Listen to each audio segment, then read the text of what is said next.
Saya, Babat Suketfas, spesialis jasa potong rumput dan semak belukar. Sudah lama saya menjalankan usaha ini, dan saya tidak pernah mundur apapun rintangan yang saya hadapi. Tetapi rasa takut itu masih ada, seperti lahan yang saya kerjakan hari ini. Rasa takut itu muncul lagi. Apakah saya bisa menyelesaikannya? Inilah kisah saya.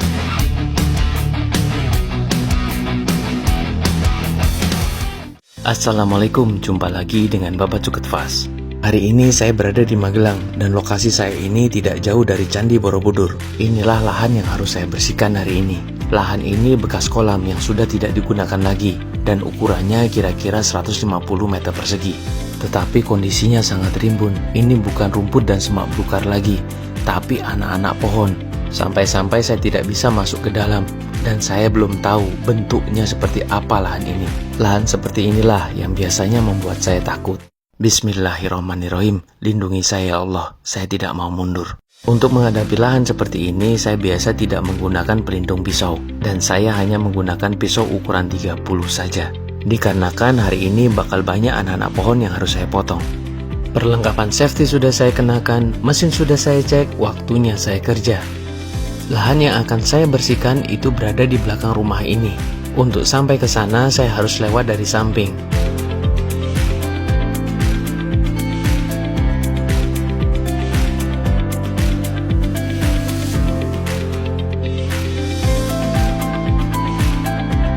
Sebelum memulai pekerjaan, saya membiasakan diri untuk berdoa terlebih dahulu, meminta pertolongan kepada Allah Subhanahu wa Ta'ala supaya hari ini saya bisa menyelesaikan pekerjaan saya, diberi keselamatan selama bekerja, dan bisa pulang sampai rumah tidak kurang suatu apapun.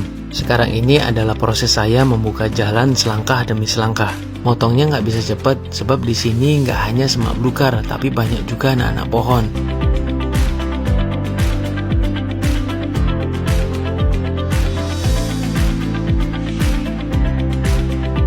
Setelah jalan masuk tadi sudah saya buka, sekarang giliran pinggiran kolam. Saya mulai dari sisi sebelah timur kolam, sekalian saya pertegas garis batas kolam ini.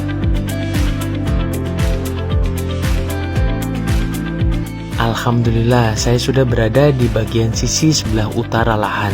Bila kalian perhatikan video saya tadi, di sisi sebelah timur kolam ada 2 buah sofa, dan ada 1 sofa lagi berada di balik semak belukar ini. Sudah lihat kan sofanya? Saran saya, bila ada sofa ataupun kasur berada di lokasi seperti ini, tolong jangan sembarangan dipindahkan.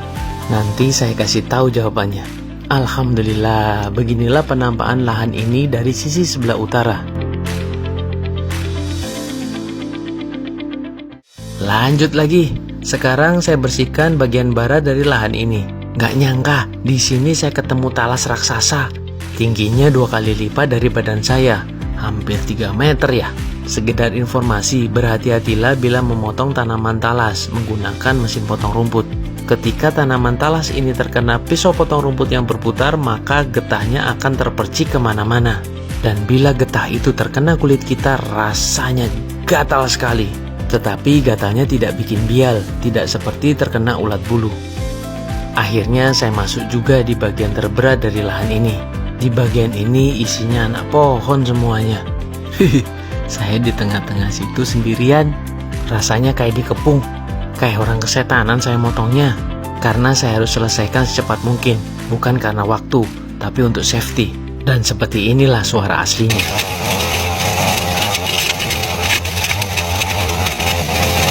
Di awal video tadi saya bilang rasa takut saya muncul di lahan ini. Hal itu berhubungan juga dengan pesan saya tadi, bila ketemu kasur ataupun sofa di lahan seperti ini, tolong jangan sembarangan dipindahkan. Dikarenakan ketika saya pertama kali masuk lahan ini, kondisinya sangat lembab sekali, dan saya jumpai banyak sekali katak. Sampai-sampai kata-kata itu lompat ke tubuh saya berkali-kali, terutama di bagian barat lahan ini. Yang membuat takut saya itu bukan kataknya, tapi predatornya. Terus apa hubungannya dengan sofa tadi? Biasanya mereka suka di dalam situ. Udah, saya mau masuk kolam. Kolam ini adalah bagian terakhir yang harus saya rapikan. Alhamdulillah, sudah terlihat terang sekarang. Waktu sudah menunjukkan jam 12 siang, saatnya saya istirahat. Alhamdulillah ya Allah, terima kasih atas segala nikmat-Mu hari ini. Abaikan baju saya yang basah ya. Banyak yang bertanya kepada saya, kok bisa jadi tukang potong rumput sih Pak? Panjang ceritanya. Saya pernah ada di posisi yang mungkin banyak diinginkan orang, tapi Allah berkehendak lain. Karena sesuatu dan lain hal, saya harus berpisah dengan semuanya. Tapi dari situlah saya belajar bisa lebih bersyukur, belajar lebih ikhlas, lebih sabar, dan tidak takut lagi kehilangan apapun. Dan bila harus berpisah, ya sudahlah.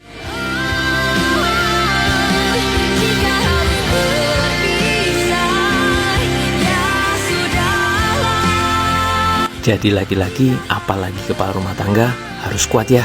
Tetap semangat.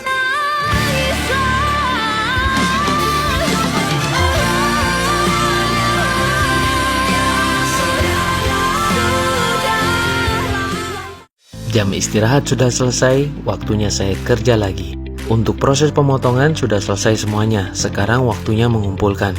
Pemilik lahan ini meminta saya untuk semak belukar dan anak-anak pohonnya semua dimasukkan ke dalam kolam.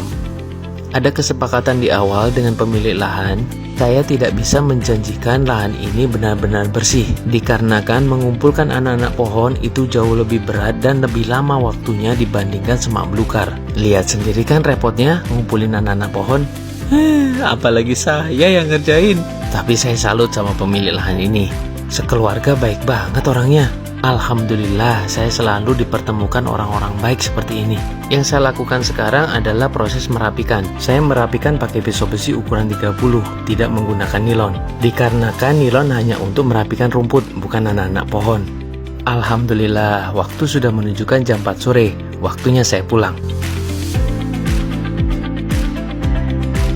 Dan seperti inilah hasil kerja saya hari ini.